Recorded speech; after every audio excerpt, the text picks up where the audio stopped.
Welcome to Write with Love. I'm your host, Sarah Williams, best-selling author, speaker, and creative entrepreneur. Each week, I chat to passionate and inspiring authors about their journey in creative writing.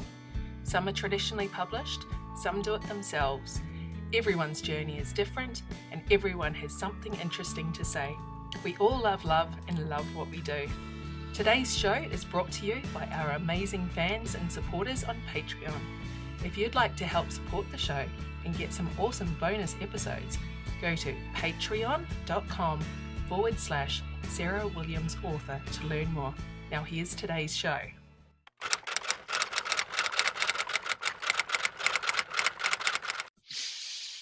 G'day and welcome to Write with Love. Today on the show, I'm chatting to Monique McDonell. Thanks for joining me today. Hi. It's lovely to have you here all the way from New South Wales. Thank you for having me. It's very nice to be here. Well, I would love if we can start and tell us a little bit more about yourself and your journey to publication. Okay, so I'm based in Sydney and I've just published my 27th novel. So it's been a long journey, but I've been writing my whole life since I was a child. I used to write very, very lovely angsty poetry as a small person. But the first thing that I had published was in the children's pages of the Sun Herald, and it was a poem about a kookaburra. And I got paid $10, which was a lot of money back then. So that was my very first sort of taste of publishing. And then I always wrote, but I did a minor in creative writing at university, but the lecturer was very discouraging because we were all too young and apparently had nothing to say, so which was terrible. So then we all stopped writing, and then in my 20s I wrote a lot of literary fiction, which I never finished because it was always depressing, and I would get depressed hanging out with the characters. So in my about a decade ago, I thought, right, I'm going to do this again, and I decided that when I looked at what I was actually reading and enjoying reading, it was romance and cozy mysteries. So I thought, hey, I'll have a crack at that. And I signed up to do a course at the New South Wales Writers Centre called First Page to First Draft. And the idea was that you started in February and by the November you had the first manuscript complete, the first draft. And I paid for the whole year because I really shouldn't have been going and I didn't have the time or the money so that I wouldn't quit. And I finished the first draft of what became my first published novel, Mr. Right and Other Mongrels, during the course of that year. So that's sort of how my modern publishing journey began, I guess. And not most people didn't actually finish a first draft in that year, so it was good for me to have something concrete to work on, because you cannot edit a blank page. But yeah, and that was sort of how I got started. And then it was a chick lit novel, and unfortunately at that time nobody wanted to publish chick lit. It was like, you know, it was a dirty word in the publishing industry. So then I had a really long sort of a journey to get that book published, and in the end I went indie and I published it through Amazon, and that was the right decision for me. So it all sort of worked out the way it should have worked out, I suppose. Yeah, fantastic. So what year was it that first book came out? 2012. Oh, good year. Good year for indies. Yeah. 2012. Yes, it was a good year for indies. If only we'd known back then how good it was. I know. Yes. It was 2 years late. It was 2017. If only I'd had 5 years earlier. Oh, I know. But the thing is, you didn't know how much things would change. Like nobody knew. And, you know, if I could go back in a little time machine, the things I would do differently would be enormous. But it was really a good time to sort of get on board with the indie publishing, because there was all this new technology and all these new opportunities, but it also meant there was a lot to learn. Yeah. So it was exciting, you know. Yeah. So were you at any point chasing a traditional contract? Oh, yes. So I applied for the Hachette Manuscript Development Scheme through the Queensland Writers Centre, which I was selected for. And so I went up to Bribie Island for a week with the editors and the publishers and and other authors, and the book sat with them, I think, for 8 months before it wasn't published. And I also had sent that manuscript out, I want to say, to 75 agents and publishers. it was somewhere between the 70 and the 80 mark. So I had a lot of rejections on that one, but they all said, oh my goodness, we love the voice. Oh, we just can't publish chick lit. Is there anything else you can send us? And I was like, but that's kind of how I write. That's what interests me. That's what I like reading. So that's how I ended up doing it myself. And I tried it with a couple of my other books as well, but not really to the same extent, because I found once I was doing it myself, there's such a lag in traditional publishing that there was going to be a big gap, and then how would I fill that gap? So that's how I ended up in the indie world. But I did try, and I still would kind of like to see my book in an airport. I'm not going to lie. There's something about those airport bookstores, isn't there? There just is. I just want to see mine on the shelf. Maybe I could just take one in and pop it there. But yeah, why not? I'm sure they wouldn't notice. But yeah, so I did try that, and I sent manuscripts to America and the UK, like all over the world, and it was very positive in the sense that they all were encouraging of my writing and my storytelling. It's just that they said, we can't sell your book. So I decided to do it myself. Yeah. So you were saying you write chick lit. Is that still what you're doing, or are you? No, now I write more sort of light, funny romance rather than the chick lit, which is the chick lit's more sort of about the journey of the female character, and she may or may not end up with the guy at the end, sort of Bridget Jonesy stuff. And now I write more traditional romance with the guaranteed happy ending. Yeah. Oh, I love a guaranteed happy ending. I love a happy ending. It's just just a delight, really. That's it. So the first series that you started writing was the Uppercrust series. So tell us a little bit about that, how the idea came to you, and how you've had so much fun writing it.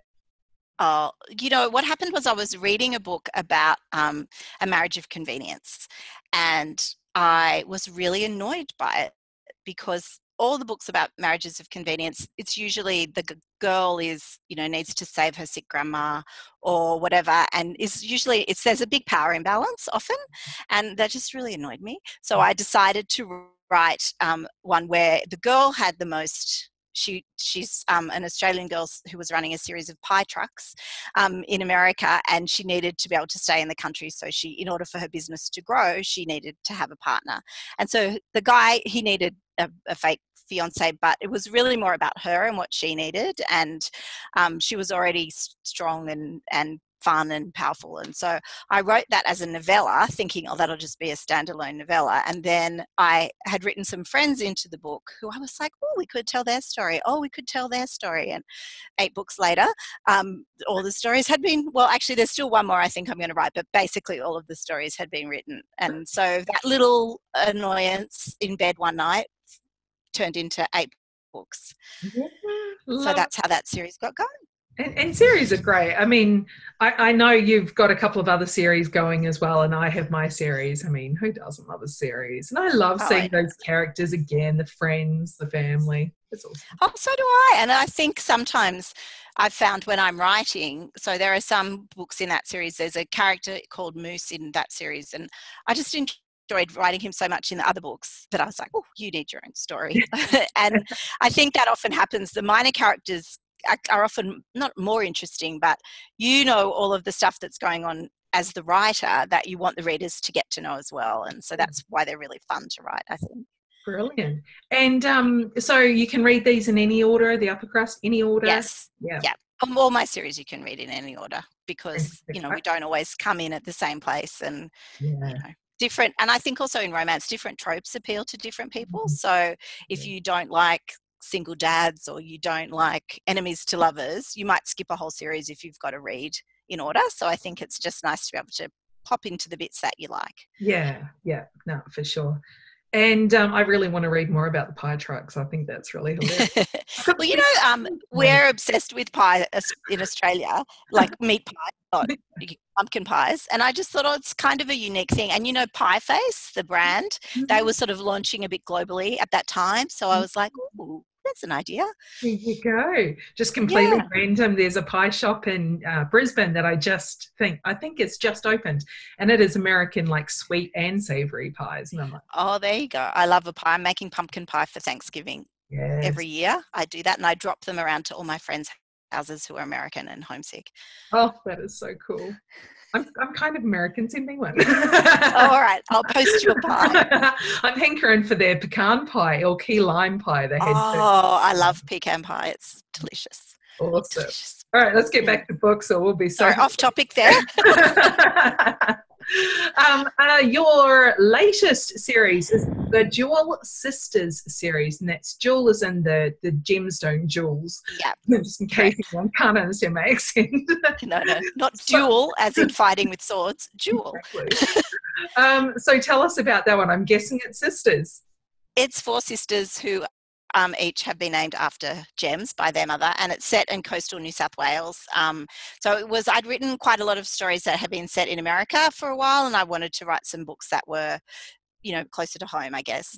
And so the first book, it starts with a girl who kind of left home and ran away, and she has some secrets, and she meets the town fireman, because who doesn't love a fireman?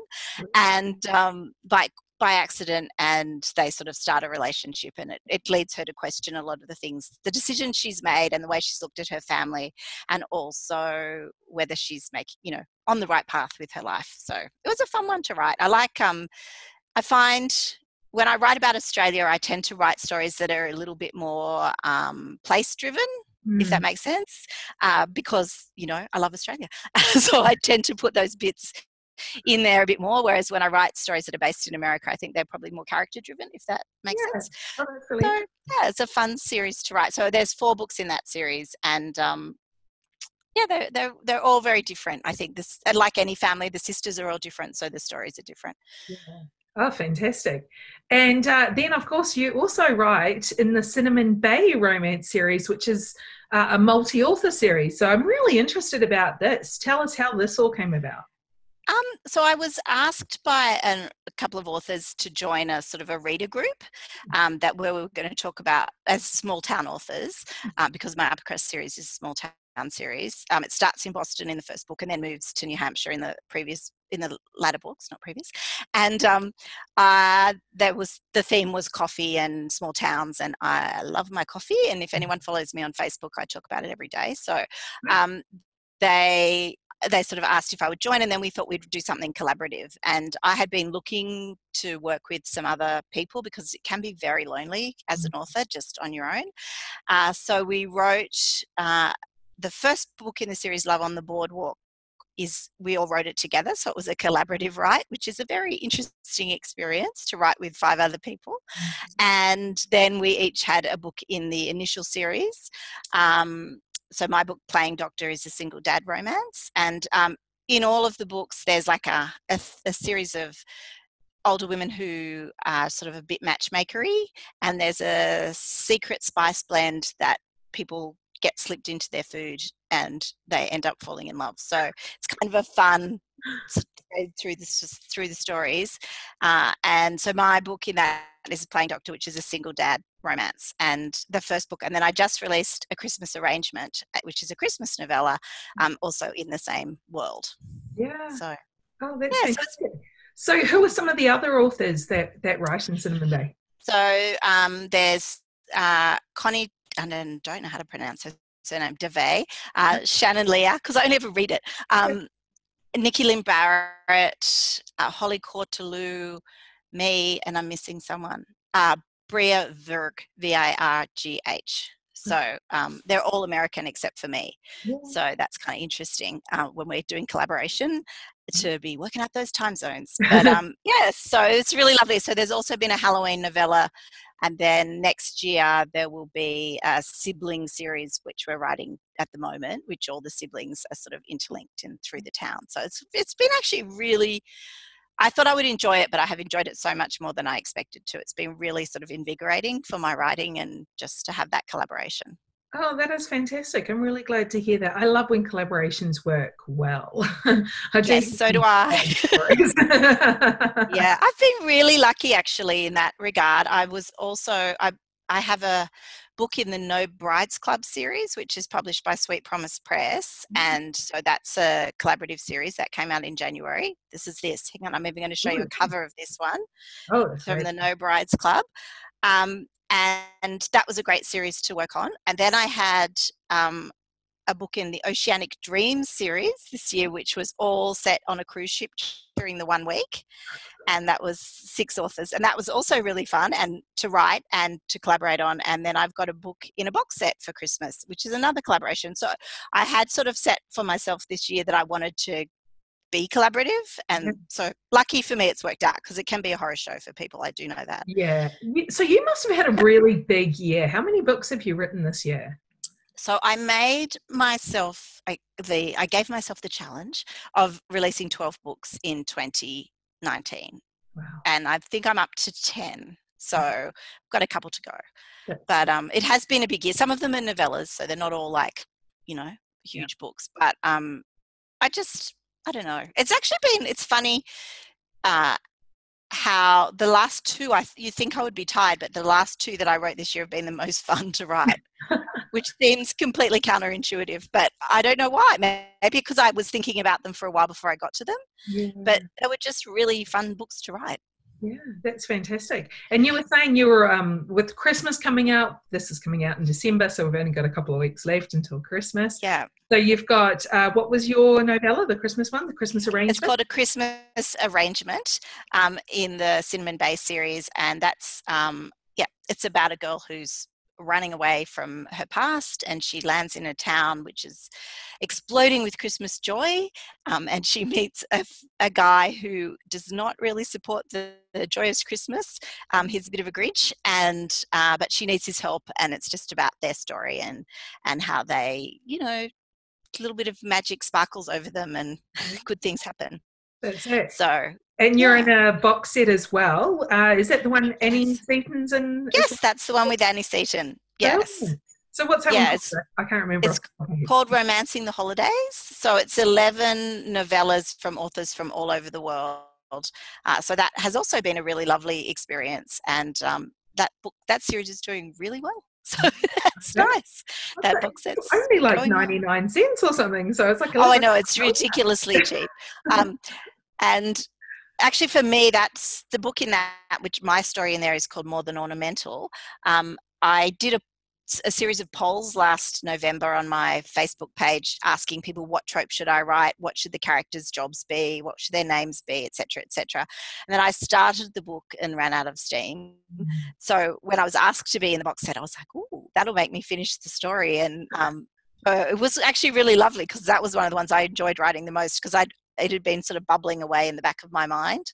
So it's been a really good, group of authors to be collaborating and working with. Yeah.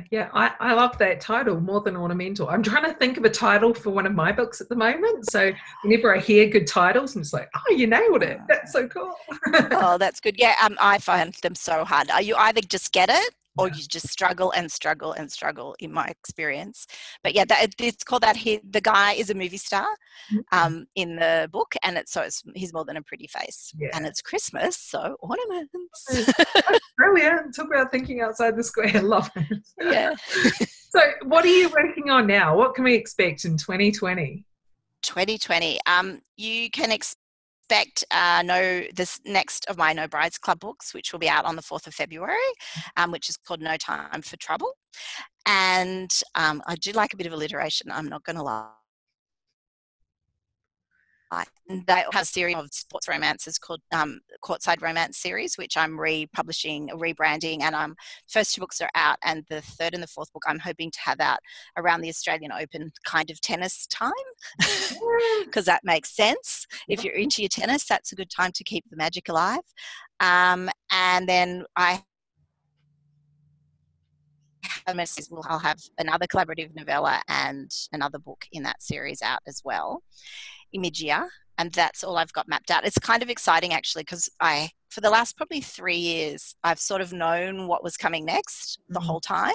So I'm sort of excited to start some new projects in 2020. Yeah. Oh, that is fantastic. Well, where can we find you online and keep up with everything that you're doing? So I'm on Facebook as myself, but the best place to look for me, and I'm on Twitter and I'm on Instagram. I think I'm on all the places. But the best place to find me is at my website, which is www.moniquemcdonellauthor.com. Brilliant. Yeah.